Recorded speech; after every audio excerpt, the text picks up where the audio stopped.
Joining us to discuss racial tensions in America, we have U.S. Congresswoman from the Democratic Party, Barbara Lee from California. Congresswoman Lee, thank you so much for joining us. You know, you really cut your political teeth in the civil rights movement out there on the West Coast. How disappointing is it for you to see the events that we've been seeing unfolding on the streets of Ferguson in the last week or so? Well, it's very tragic.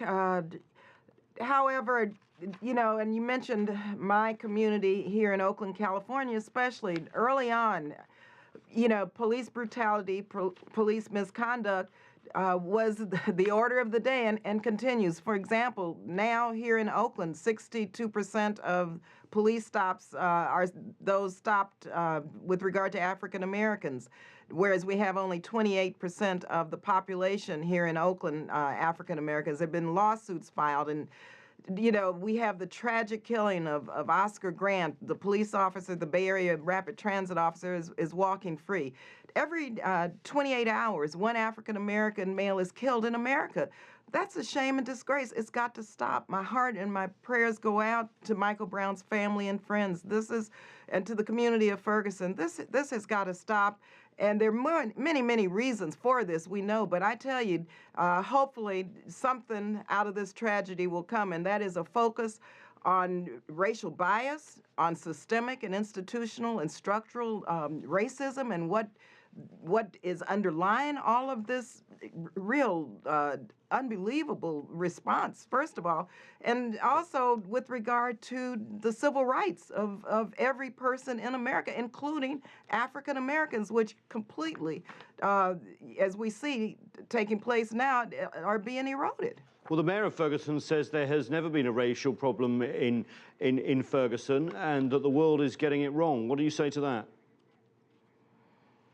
Well, I'm saying we have to look at the facts. We have to look at, and I am in touch with our members of Congress in the area, of course, Congressman Clay and Congressman Cleaver, who have been great leaders in this community.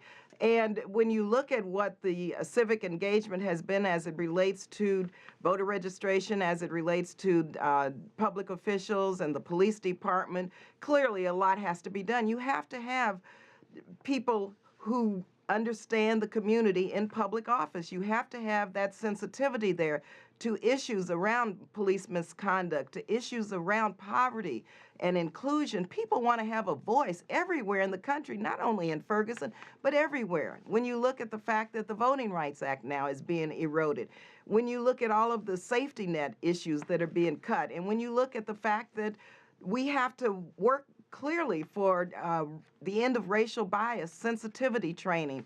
The leader of the Congressional Black Caucus, Congresswoman Marcia Fudge, sent a letter, which I think is a very good letter, which I signed, calling for sensitivity training and diversity in the police force. So there's clearly a lot of work to do. We've come a long way, but I tell you, I'm a mother of two males, two black, young, phenomenal males. I raised them as a single mother. I have two young grandchildren.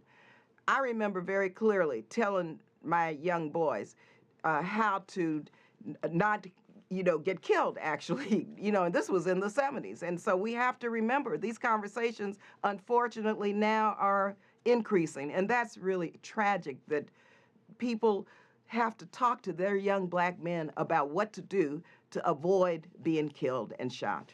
And there is an investigation underway, and it's gone federal, as you know. The U.S. Attorney General Eric Holder was in Ferguson recently. I want to play you some sound now from President Barack Obama and get your reaction off the bat. I have to be very careful about not prejudging these events before investigations are completed, because although these are issues of local jurisdiction, the DOJ works for me, and when they're conducting an investigation, I've got to make sure that I don't look like I'm putting my thumb on the scales one way or the other. Do you think the president is being fair by being equally fair to the police, but also for the civil rights of Michael Brown as well? Look, the president is responsible for the DOJ, and when you look at the fact that our Attorney General Eric Holder came to Ferguson, a federal probe is moving forward.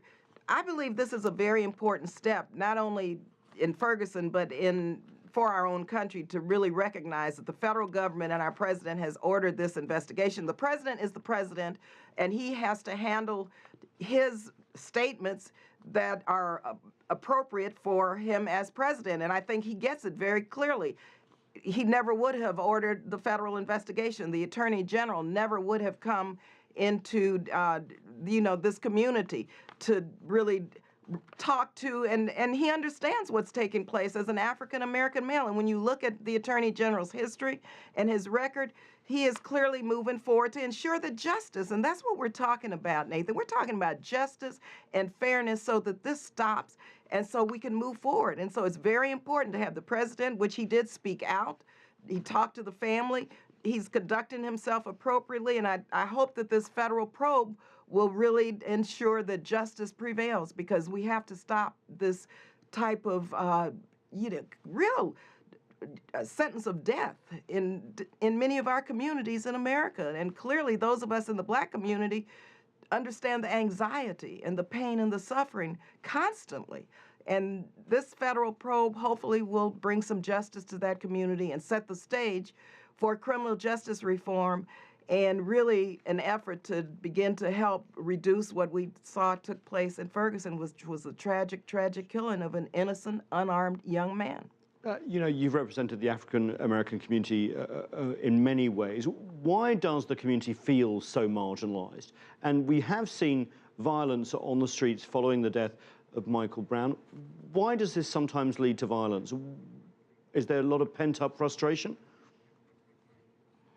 There's a heck of a lot of pent-up frustration. In many communities, people feel they don't have a voice. But oftentimes, and I have to say, it's not those members of the community that engage in violent protest. These are others who come into the community and take advantage, unfortunately, of a situation. As I see what has taken place in Ferguson, for the most part, these were peaceful protesters who had to voice their opinion, exercise their First Amendment rights. Unfortunately, journalists also were attacked in this instance. And so people have to have a way to participate in this democracy. And in many communities, when you look at the fact that there's been income inequality, there's been racial bias, institutional racism, these moments, these tragic moments, give rise to people's frustration, and people want to have a voice in these unfortunate incidents so that we can move forward and find ways to solve our problems in America. And that's what is about. This is about coming together so that African Americans and people of color have a voice in the policy making and in who sets the policies and the laws and who can help prevent these types of brutal murders. Well, you say a voice, but you're a congresswoman from the African-American community. We have Eric Holder, the Attorney General. We even have the President of the United States, an African-American. Some may argue that there is enough voices. What would change? What would lead to the change you're envisaging? What needs to be put in place? Well, I think this involves a heck of a lot of political activity.